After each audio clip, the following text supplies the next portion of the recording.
Hello everyone.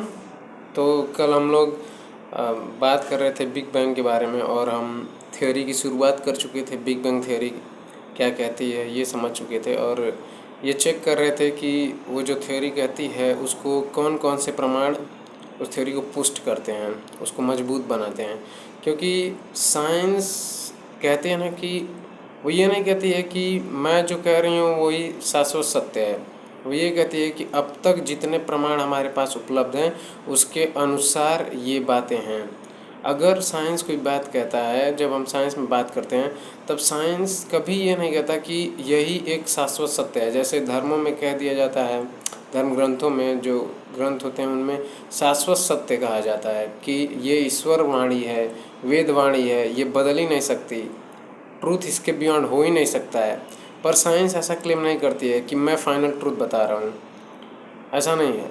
वो कहेंगे कि अब तक हमारे पास जितने प्रमाण हैं और जितने हमारे पास एविडेंसेस हैं उनके आधार पर ये बातें निकल के आती हैं, ये निष्कर्ष कंक्लूजन निकलता है, ये हो सकता है। हो सकता है कि वो थ्योरी भी गलत हो, आने वाले टाइम में हो सकता है कि कुछ लोग दूसरे प्रमाण खोज दें और फिर उस थ्योरी को गलत प्रूफ कर दें। तो आने वाले टाइम में कुछ भी हो सकता है, इसलिए वो ये नहीं कहती कि यूनिवर्सल ट्रूथ हमारे पास है। साइंस कभी ये नहीं कहती कि यूनिवर्सल ट्रूथ हमारे पास है, बल्कि वो सिर्फ इतना कहती है कि हमारे पास एविडेंसेस जितने हैं उनके आधार पर लाइट चली गई है। तो साइंस जो भी बात करती है वो एविडेंसेस पे बात करती है, प्रमाणों पर, तर्कों पर बात करती है, न कि निराधार बात करती है, उसका कोई आधार ही ना हो ऐसी बातें नहीं करती है। तो हम लोग देख रहे थे कि यूनिवर्स जो है पहले सिंगुलैरिटी थी, एक छोटे केंद्र में निहित था। उसके बाद हम कहें कि महाविस्फोट हुआ, बिग बैंग महाविस्फोट हुआ और उससे पूरे संसार का निर्माण हुआ। यहाँ जो शब्द विस्फोट है ना, जब विस्फोट का ख्याल हमारे मन में आता है तो हमें लगता है जैसे पटाखा फूटा। तो पटाखा जब फूटता है, जब विस्फोट होता है पटाखे में, तो क्या होता है, धुआं और उसके केमिकल्स बाहर निकल जाते हैं। लेकिन इमेजिन करिए कि जब स्पेस था ही नहीं तो बाहर क्या निकला होगा। जब विस्फोट हुआ होगा, जब हम कह रहे हैं कि बिग बैंग हुआ होगा, तो उस समय बाहर क्या निकला होगा, क्योंकि बाहर है ही नहीं ना, बाहर एग्जिस्ट ही नहीं करता है, क्योंकि वहाँ पे स्पेस है ही नहीं। तो जब स्पेस बनेगा ही उस वो जो सिंगुलरिटी उसमें विस्फोट होने के बाद, तो बाहर क्या निकलेगा फिर। तो इसको हम ऐसे समझ सकते हैं कि जब वहाँ पर हुआ होगा विस्फोट तो कैसे हुआ होगा। जैसे आपके पास गुब्बारा है, ठीक है, पिच का हुआ, आपने उसमें हवा भरा और उसका धीरे धीरे धीरे धीरे वो फैल जाता है, बड़ा हो जाता है गुब्बारा। तो गुब्बारा जैसे बड़ा हो रहा है ना, तो गुब्बारे की तरह स्पेस भी फैल गया उसी तरह से। जैसे गुब्बारे को फुलाते हैं हम और वो फूलते फूलते बड़ा होते जाता है, उसके बीच की दूरी बढ़ती जाती है, वो धीरे धीरे एक्सपेंड कर जाता है गुब्बारा। उसी तरह से स्पेस भी एक्सपेंड कर गया। विस्फोट का मतलब इतना है। ऐसे नहीं सोचना कि विस्फोट हुआ तो खूब धूल और ये एनर्जी खूब रिलीज हुई होगी, इस तरह से कुछ हुआ होगा, नहीं। विस्फोट का मतलब ये है कि यूनिवर्स एक्सपेंड कर गया।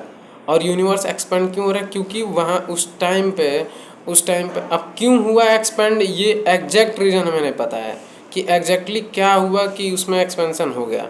बस हम इतना जानते हैं कि एक्सपेंशन से पहले एनर्जी बहुत हाई थी, बहुत बहुत ज़्यादा हाई था, तभी तो टेम्परेचर इनफाइनाइट होगा। तो बहुत हाई एनर्जी थी वहाँ उस टाइम पे, और धीरे धीरे फिर यूनिवर्स एक्सपेंड कर गया। वो जो विस्फोट का मतलब है उसको ऐसे नहीं कि ऐसे इमेजिन करना है, उसको इमेजिन करना है कि वो एक्सपेंड कर गया, बस इससे मतलब है एक्सपेंशन से। तो हम ऐसा क्यों सोच पाएँ, जिन्होंने ये थियोरी दी, जॉर्ज लेमैत्रे और एडविन पी हबल, ये लोग कैसे ये सोच पाए कि जो यूनिवर्स है वो एक्सपेंड कर रहा है। तो इन्होंने देखा कि कॉस्मिक माइक्रोवेव बैकग्राउंड के बारे में।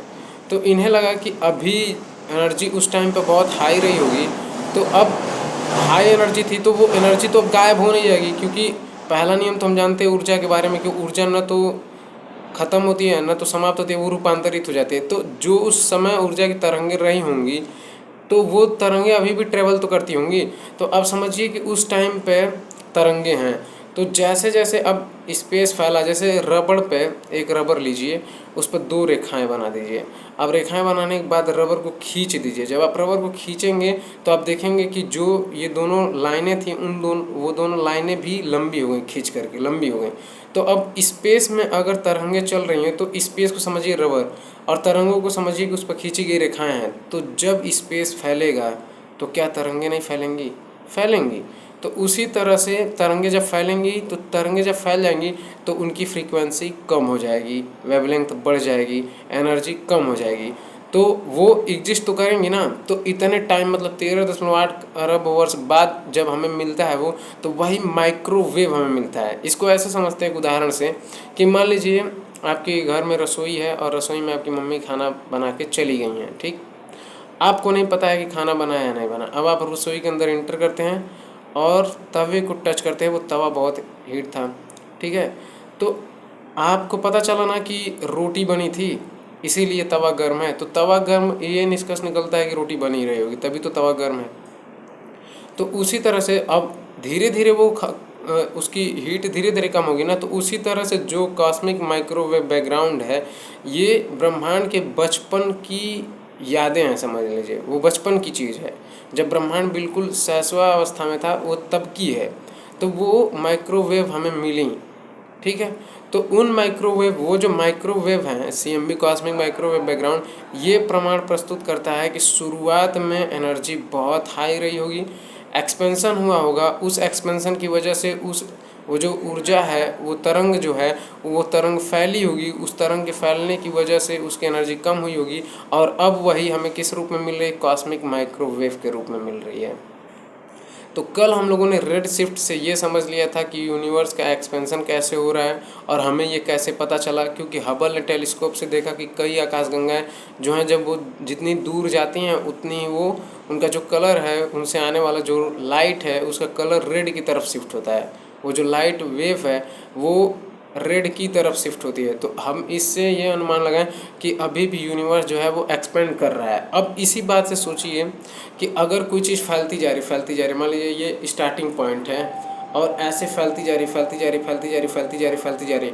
हमें केवल ये स्टोरी नहीं पता है, हमको यहाँ नहीं पता है कि शुरुआत में क्या था। हमें बस इतना पता है कि कुछ चीज़ें हैं ऐसे फैल के जा रही, फैल के जा रही, फैल के जा रही। तो एक ऐसा टाइम है रहा होगा ना, जब वो चीज़ें बिल्कुल पास रही होंगी, बिल्कुल पास रही होंगी। तो इसी को हम रिवर्स कर लेते हैं कि अगर यूनिवर्स एक्सपेंड कर रहा है, एक्सपेंड कर रहा है, तो कहीं तो एक ऐसी स्थिति रही होगी जहाँ से वो एक्सपेंशन करना शुरू किया होगा। तो जहाँ से एक्सपेंशन करना शुरू किया, उसी को सिंगुलैरिटी बोलते हैं। तो इस तरह से ये हमारी थ्योरी बनाई गई है बिग बैंग की, जिसकी हम बात कर रहे हैं। अब बिग बैंग जब हो गया, उसके कुछ सेकंड के अंदर ही बहुत ये जो फंडामेंटल फोर्सेस है, क्योंकि फंडामेंटल फोर्सेस भी नहीं थे। अब फंडामेंटल फोर्सेस क्या हैं? फिर लाइट। तो जब यूनिवर्स एक्सपेंड कर गया और तब उसके 1 सेकंड में ही जो फंडामेंटल फोर्सेस हैं उनकी उत्पत्ति हुई। फंडामेंटल फोर्सेस मतलब जो 4 मूल बल हम लोग पढ़ते हैं ना, कि ग्रेविटेशनल फोर्स है, इलेक्ट्रोमैग्नेटिक फोर्स है, वीक न्यूक्लियर फोर्स और strong nuclear force. Gravitational force की वजह से सभी तारे, नक्षत्र और ये जो ग्रह हैं वो सब आपस में बंधे हुए हैं। अब पृथ्वी सूर्य का चक्कर क्यों लगाती है? ग्रेविटेशनल फोर्स की वजह से, क्योंकि वो उसके साथ गुरुत्वाकर्षण के कारण बंधी हुई है। इस वजह से तो ये गुरुत्वाकर्षण बल है। लेकिन ये गुरुत्वाकर्षण बल हो या फिर विद्युत चुंबकीय बल हो, इलेक्ट्रोमैग्नेटिक फोर्स हो, या वीक न्यूक्लियर या स्ट्रांग न्यूक्लियर फोर्स हो, ये सब कुछ एग्जिस्ट नहीं करता था विस्फोट से पहले। बिग बैंग होने के बाद तुरंत सबसे पहले जो चीज़ हुई वो इन 4 बलों की उत्पत्ति हुई। लेकिन इससे पहले की अवस्था हम नहीं जानते हैं, पर साइंटिस्ट ऐसा सोचते हैं कि उस समय, जिस समय विस्फोट नहीं हुआ था, उस समय ये चारों बल एक ही में निहित रहे होंगे और किसी तरह से अलग अलग उनकी उत्पत्ति हुई होगी। हम इतना डिटेल में नहीं जाना, क्योंकि हम कॉस्मोलॉजी नहीं पढ़ रहे हैं, हम इवोल्यूशन को पढ़ रहे हैं केवल। तो हमें ऊपर ऊपर से समझना है कि कैसे इवोल्यूशन हुआ है, कैसे दुनिया का निर्माण हुआ है, हमें इतना समझना है, इवोल्यूशन को समझना है, न कि हमें कॉस्मोलॉजी आके पढ़नी है। तो 4 फंडामेंटल फोर्सेस आए: electromagnetic force, gravitational force, weak nuclear force और स्ट्रॉन्ग न्यूक्लियर फोर्स। अब ग्रेविटेशनल फोर्स के बारे में आप जानते हैं, अब इलेक्ट्रोमैग्नेटिक फोर्स के बारे में जान लीजिए। विद्युत चुम्बकीय बल, जब आप पढ़े होंगे कि 2 चार्जेस होते हैं, जो पॉजिटिव और नेगेटिव चार्जेस होते हैं, वो एक दूसरे की तरफ अट्रैक्ट होते हैं, पर पॉजिटिव और पॉजिटिव चार्ज एक दूसरे को रिपल करते हैं, दूर जाते हैं। इसी तरह आप पढ़े होंगे कि जब किसी ऑब्जेक्ट में इलेक्ट्रिसिटी फ्लो होती है तो उसके चारों ओर मैग्नेटिक फील्ड भी पैदा हो जाती है, तो उसको हम बोलते हैं इलेक्ट्रोमैग्नेटिज्म। तो इलेक्ट्रोमैग्नेटिक फोर्स, इलेक्ट्रो और जो इलेक्ट्रिक का फोर्स है और जो मैग्नेट का फोर्स है, ये दोनों कंबाइन करके इलेक्ट्रोमैग्नेटिक यानी विद्युत चुम्बकीय बल बनते हैं। तो ये दूसरा। और तीसरा स्ट्रॉन्ग न्यूक्लियर फोर्स। तो आपने पढ़ा होगा कि जो एटम्स होते हैं उन एटम्स में एक तो न्यूक्लियस होता है और एक इलेक्ट्रॉन। तो इलेक्ट्रॉन न्यूक्लियस का चक्कर लगा रहा होता है, तो न्यूक्लियस के अंदर प्रोटॉन और न्यूट्रॉन होते हैं। अब ये प्रोटॉन और न्यूट्रॉन सब एक ही जगह पे कैसे हैं? प्रोटॉन प्रोटॉन प्लस प्लस हैं, रिपल करने चाहिए एक दूसरे को, फिर रिपल क्यों नहीं कर रहे हैं वो?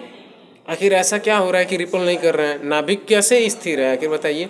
क्योंकि प्लस प्लस है तो प्लस प्लस तो रिपल करने चाहिए विद्युत बल के कारण, इलेक्ट्रोस्टैटिक फोर्स के कारण, लेकिन वहाँ पे वो एक साथ है नाभिक में। कैसे? तो वहाँ पे स्ट्रॉन्ग न्यूक्लियर फोर्स काम कर रहा है, इस वजह से वो बांध के रखे हुए।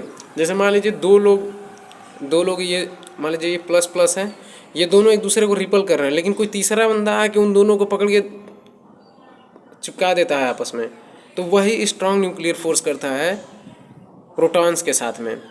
अब जो वीक न्यूक्लियर फोर्स है वो उनके बीच के विनिमय के में काम करता है। जैसे जो रेडियो एक्टिव एलिमेंट्स होते हैं उनके बीच में जो डीकेज होते हैं वहाँ पे वीक न्यूक्लियर फोर्स काम करता है। तो 4 मूल बलों की उत्पत्ति हुई क्योंकि बिग बैंग हुआ। बिग बैंग से पहले 4 मूल बल नहीं थे, और फिर उसके बाद जो ऊर्जा थी वही ऊर्जा मैटर में कन्वर्ट होगी। मैटर में कन्वर्ट होगी कि जैसे हम आइंस्टीन का इक्वेशन पढ़ते हैं ना, E = mc², मतलब कि मास और एनर्जी दोनों एक ही सिक्के के 2 पहलू हैं केवल। तो ऊर्जा को मास यानी द्रव्य में बदला जा सकता है और द्रव्य को ऊष्मा में ऊर्जा में बदला जा सकता है। तो अब इस समीकरण से हम ये समझ सकते हैं कि जब उस समय ऊर्जा थी वही ऊर्जा पदार्थ में बदली और सबसे पहले बना हिग्स बोसन पार्टिकल, और उन हिग्स बोसन पार्टिकल से मिल के क्वार्क्स और जो भी सब एटॉमिक पार्टिकल्स होते हैं वो मिल के बने, और फिर उनसे मिल के प्रोटॉन, न्यूट्रॉन और इलेक्ट्रॉन्स बने, फिर उनसे मिलकर हाइड्रोजन और हीलियम बने, फिर उनसे मिल कर के तारों का निर्माण हुआ। अब तारों का निर्माण